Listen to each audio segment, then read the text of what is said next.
It's just another day. You rise again without a world to give. Try to watch an alternating screen.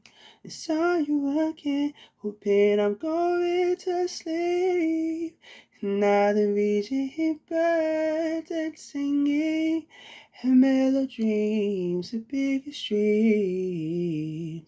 You catch a what was it? You catch a glimpse of your personality. Oh. How you guys doing today? Heirs of our Father's promise. Welcome again to another video. All right. Now today we're gonna be talking about greatness as always. Why not? Okay. Why and why not? Now today is a wonderful day because not only did I meet some great people, I got some good information and good sources. I asked Yahuwah, right, to just connect me to the right people. This might not be now, but it was asked for, and it's just happening time by time, piece by piece, piece by piece. Okay? And the reason why it's happening, well, is because it's meant to happen. And he wants it to happen. And if it doesn't happen the way that I expect it, it's going to happen the way he wants it, regardless. All right. Now, why is today a very good day? Well, we're going to talk more about stature, acceptance. Stature, acceptance, right? And why does it matter? Why does acceptance matter? It doesn't, actually. It actually doesn't. And not even one little bit at all. Acceptance does not matter. Except when it comes to our Creator. When it comes to who? Our Elohim Adonai. Through who? Yahushua Yahusha. In him, Yahuwah. That's what it matters. The most. Of course, accept yourself. But do not deny the truth. Now, one thing that I learned is this. When you take a route, you're going to have to deal with the things that you're shown, that you're given. So when you know the truth, there's going to be a lot of people bringing ideals left and right, things that really don't matter, but the actual root, linguistic matter, perception matter, truth matters. The time of the end will not matter when it comes to looking at the sky and all of this. If you're worried about the end, right? You're worried about the time when the end comes. That means you're not preparing yourself now. That means you're going to be worried about it when it's done. Why worry about it when it's done? Worry about it now. Meaning, worry about your connection first. Worry about your mind, your heart, your spirit first. Don't worry about how many different kingdoms. A kingdom is not given to man, but by our Creator. So you can have the knowledge. You cannot have the knowledge. It doesn't change the perspective of how things are supposed to go. A king is a king when a king is made to be a king. It's not the other way around where people choose to be kings. Because, yes, somebody can marry a king or a prince and become a king, right? Or I say a king, I mean a queen. Somebody can be a prince or a commoner, supposedly that's the word, and they can marry a princess and become a prince or a king, right? It's not typical, but it's possible, right? So these things are ordained. We worry about the wrong things. Sorry to say. We can have Bible studies, but what is the main important thing? Not distractions. The morals. It's not about who's being right, who's about not being who's wrong. It's about the truth. And what's the main truth? Salvation, morality, spirituality. Because we're going to be in the end days, right? We're seeing the end days. So it's fine to it's yes, it's very well good for us to understand the end days. Descriptions. It doesn't have to be yes, this and that and the third. There are analogies to exactly what we're reading. Because a lot of what we're given are testimonies. Yes. So a lot of times when people argue about things that they never were in, that they're reading off the word, they're only basing it off of what they're reading. Mind you, the Bible was not called the Bible when it was first written. It was only considered the Bible after it was translated. So, yes, we can do a lot of knowledge digging and all of this stuff. But at the end of the day, is there really truth in everything? Yes, there should be truth because the devils themselves, they should not be able to lie to us about the truth. They can only convolute the lie, they pollute the lie by making it either contradicting, which is usually the case as to why people of the same religion have a denomination and they argue amongst themselves. Right? Now, we're going to be in Saints Matthews, okay? Because everything that I give is always based off a lesson and it's based off of realism and not contradiction, okay? And the reason why I say this is because a lot of what I read, there are certain verses, right, that I cannot give you guys because in somewhat it contradicts a bit of the other chronicles. And the reason I say that is because there are certain verses that would say that Christ was walking the water. There's some that say he was sleeping in the water. Now, personally, when you're reading it with your own very eyes, right? And you see that you're like, which one is it? Water, walking the water, or in the boat? Because he did the same thing. He calmed the wind and the seas, right? You're gonna the average person that's not rooted in their faith, they're going to abandon because they're gonna be like, it's a lie, right? Which is somewhat it could be considered that, but it's not. The problem with that is it's made like that to contradict so that there could be what problems because all they did was take the story and rewrote it at different times. Because every apostle had their own little memo in the aspect of the story, the history of Christ, right, and their history with him. But at the same time, majority of them can be from the same era, the same time, and majority of them have a different story that was told. So therefore, that means that the story that was told, right, was kept as the whole. But then the aspect of it was taken out so they can fill out other people's what testimony. That's why there's certain missing scriptures or verses. Because they weren't even called verses back then. Does that make sense? So a lot of times we're arguing about the wrong things. The foundation of this, the foundation of that, right? A lot of times we're doing all of this. We're not doing nothing about it. It's not trust and believe when I say there's a condition that has to take place. Right? If we're not going to do nothing about it, hey, boom, boom, boom, boom, we're talking about it. We know the truth. So why not ask the question? Can we do something about it?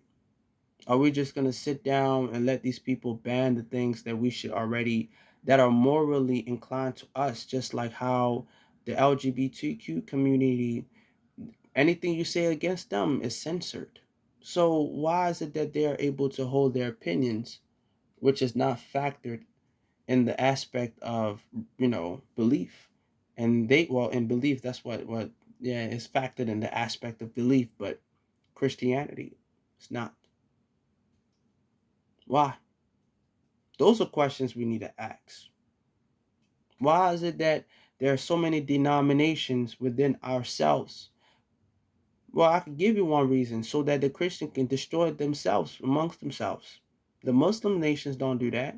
And if they argue amongst themselves, they're still gonna relate to their own word. And they don't have a Quran version this, a Quran version that. They have a Quran.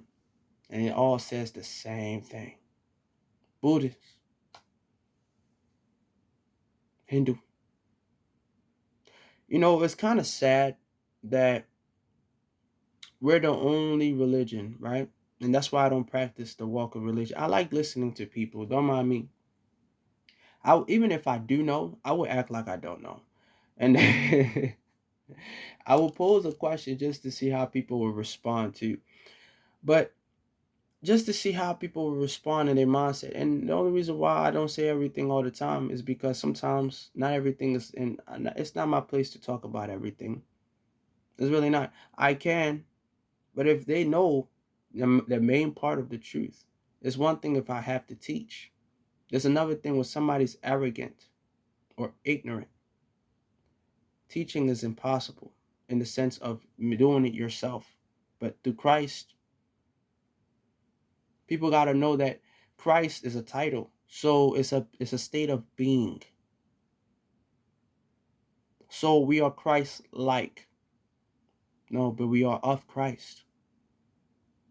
Just like how Christ was of our Father, right? Meaning he was what? The epitome of an example. He was not only the epitome of the example, he was the example. You got people that said that Christ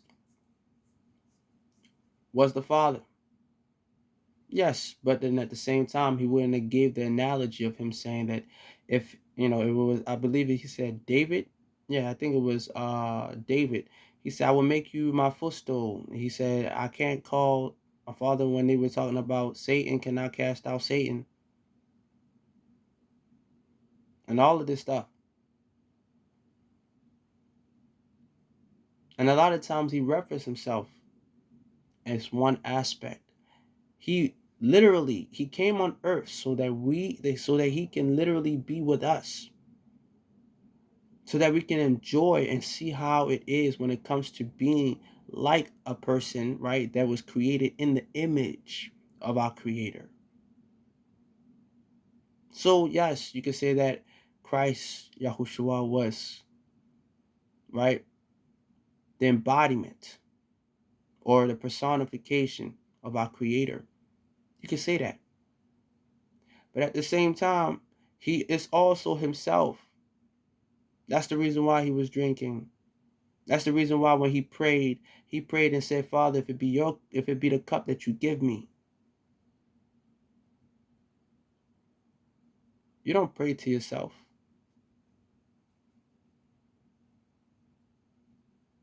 Be realistic. And then for those that read the word, it says there's a voice that came from the sky when he was baptized. This is my what? My son. Hear him. My beloved one that I'm delighted in. Right? It's very important that we understand these things. It's very, very important. Not even as a joke. Like, it's so important that this stuff, when you tell it, when the wrong person says or talk about it, they will only not confuse themselves. They will bring contradiction amongst themselves and other people as well. That's why you will have people that will come. Yes, be faithful to what you learn, but understand that learning and staying in the foundation of what you learn is about being founded. It's about being rooted in what you already know as a structure of what is truth. So when other aspects of logic comes around you, it makes actually more sense. You shouldn't develop, right? And it's like saying you have a seed, right?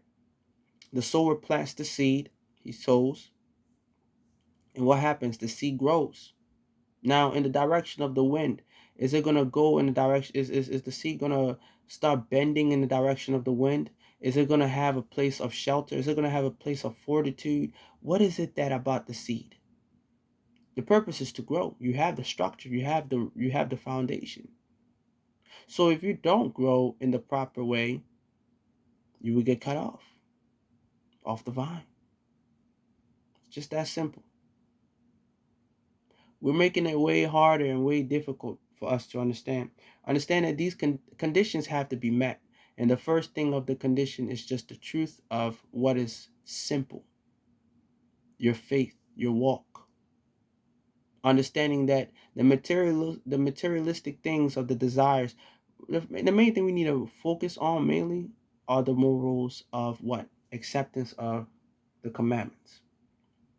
Once we go with that, right? Because a lot of people, they're not humble. They speak to you, but they're not humble. I understand frustration can be really one thing, but a lot of people are not humble. You can't teach without being humble. All you're going to teach is exactly what you are. Simple. I talk to people every day, or at least mostly every day, on their platform, whatever the case is, and I interact with them on a regular basis. I just met two wonderful young women out here. I don't know them from left or right, and I believe it was meant to happen for me to meet them on these platforms. Wonderful conversation, respectful. We had a fun conversation. We talked about a whole bunch of stuff, and there was a brother too. Shout out to him as well, because yeah, we had great conversations. He left a little early, but we had great conversations. All of us, it's all four of us. We had great conversations without implying any curse words, relevating everything to Christ, living life, and that is the vibe, and that's the life. It's not about disrespect. It's not about lies. It's about honesty. It's about peace. It's about knowledge. It's about growth, not force of a habit of knowledge. Because then now you're bringing insecurities to yourself. Imagine the people that don't know any better. Now they have anxiety because now they're gonna feel like, what I've been learning is not true. So now I might end up going to hell. Listen, like I told people, forcing is not the habit. If you're yelling at people because of the truth, you're not teaching nobody anything. Because a person that's talking cannot listen. And a person that's listening cannot talk. Because what are you going to hear? What are you going to be able to understand? Because if you're saying something, right, and somebody is talking, they're not listening. Same thing with you. Simple. But we're going to get into Saint Matthew's, okay? And chapter 20. Chronicle of Saint Matthew's, chapter 20. Grab your Bible, by and bow, your biblioteca, and however else that you would like to do that. And let's get started. If you would like to follow along, go ahead and do so. And the topic for today is ELI'S work requires dedication and love. It doesn't matter your status, first or last. Now, of course, we always start with contradiction. So we're gonna get this on the move a little bit because it's getting really close to that time. Seems like my phone is gonna run out of data. I guess. I don't know. Well, not data. I mean storage. What else? We're just gonna have to delete certain things on the phone, which is perfectly fine. All right. So contradiction, Matthew's 20, 20, 20, 20. All right. What does it say? No titles, by the way. Yeah, this is gonna have to start changing. I'm gonna have to start putting these verses on here. Um, the subject for this is complicity of title. Hmm. What does it say? Now those that came first before the rest expected more than the others, so they murmured, complaining how hard they worked, more than others sweating in this hot sun all day. Now that was based off a parable that Christ was talking about, meaning there were people that were working, right? And because they worked twice as hard, they thought that they were going to get the same, they thought they were going to get an extra bonus. And they complained about it.